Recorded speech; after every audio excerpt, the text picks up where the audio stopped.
जब से बाबा सिद्दीकी की हत्या हुई है, पूरे सोशल मीडिया पर लॉरेंस बिश्नोई की ही चर्चा चल रही है। इसके साथ ही यह चर्चा कि लॉरेंस बिश्नोई का अगला टारगेट कौन होगा, लोग जानने के लिए बहुत उत्सुक है। आखिर ऐसी भी क्या वजह है कि एक छोटे से काले हिरण के लिए लॉरेंस बिश्नोई सलमान खान को मारना चाहता है। इसे जानने के लिए सबसे पहले हमें जानना चाहिए एक छोटी सी कहानी, जो कि बहुत ही इंटरेस्टिंग होने के साथ साथ बहुत ही शिक्षाप्रद भी है। मध्य सदी में प्राकृतिक संपदा संरक्षण की सुदीर्घ व नियोजित योजना का अभ्युत्थान महान संत सदगुरु जाम्बोजी द्वारा बिश्नोई पंथ की स्थापना से हुआ। बिश्नोई विचारधारा को मानने वाले लोगों में जाम्बोजी ने प्रकृति के प्रति प्रेम का बीज अंकुरण किया, जो समय के साथ मरुधर खेजड़ी की जड़ों सी उनके भीतर तक समाहित हो गई। अगर कहें प्रकृति संरक्षण बिश्नोइयों की मनोवृत्ति बन गई तो कोई अतिशयोक्ति नहीं होगी। विगत 5 सदियों में असंख्य बिश्नोइयों ने वन व वन्य जीवों को बचाने के लिए अपना बलिदान दिया।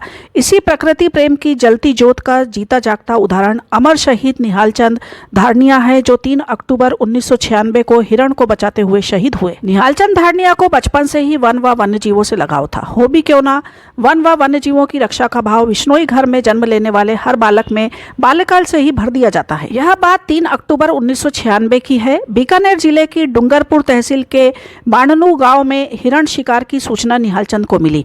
शिकारियों ने 6 हिरण को गोलियों से मार दिया। निहाल चंद ने गाँव वालों को इकट्ठा किया और शिकार रोकने के लिए शिकारियों की तरफ चल दिए। इस वक्त उनके साथ मानव वन्य जीव प्रतिपालक मोखाराम धारणिया व कुछ अन्य लोग। शिकारियों ने इनको अपनी तरफ आते देख गोलियां चलानी शुरू कर दी, परंतु बिश्नोई रुके नहीं, अपने साथियों के साथ दृढ़ता से आगे बढ़ते चले गए, जिस कारण शिकारियों को मृत हिरणों को घटनास्थल पर ही छोड़कर भागना पड़ा।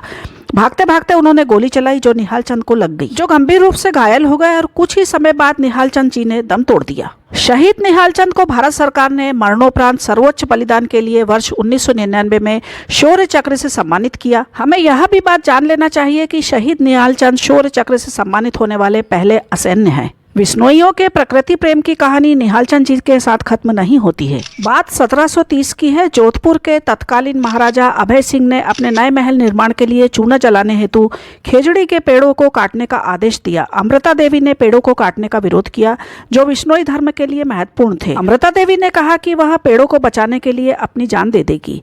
किंवदंती के अनुसार देवी ने एक पेड़ के तने के चारों ओर अपनी बाहें डाल दी ताकि इसे गिरने से रोका जा सके। जवाब में राजा के आदमियों ने उसका सिर काट दिया। बाद में इस खेजड़ी नरसंहार में देवी की 3 बेटियां आसू, रत्नी और भागू भी शहीद हो गई। इसी तरह 363 अन्य बिश्नोई पेड़ों की रक्षा करते हुए मारे गए।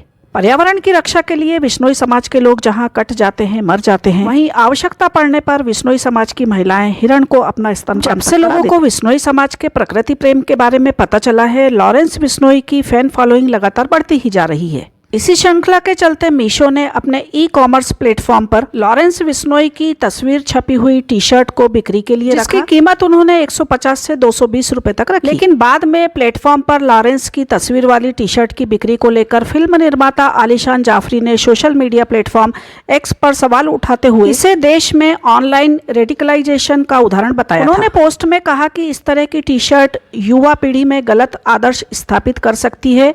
ये एक गंभीर मुद्दा बताते हुए कहा कि ऐसे उत्पाद अपराधियों के प्रति सहानुभूति बढ़ाने का काम कर सकते हैं। न्यूज में छपी खबरों के अनुसार मीशो के प्रवक्ता ने कंपनी का आधिकारिक बयान जारी कर कहा कि उन्हें तत्काल एक्शन लेते हुए इस प्रोडक्ट से वेबसाइट से हटा दिया है। हम अपने सभी यूजर्स के लिए एक सुरक्षित और विश्वसनीय शॉपिंग प्लेटफॉर्म प्रदान करने के लिए प्रतिबद्ध है। पर्यावरण और प्रकृति की रक्षा करना हम सभी का उत्तरदायित्व है। इस बारे में आपके क्या विचार है, कमेंट करके जरूर बताइए और ताजा अपडेट्स के लिए हमारे साथ बने रहिए। Please subscribe. Thank you.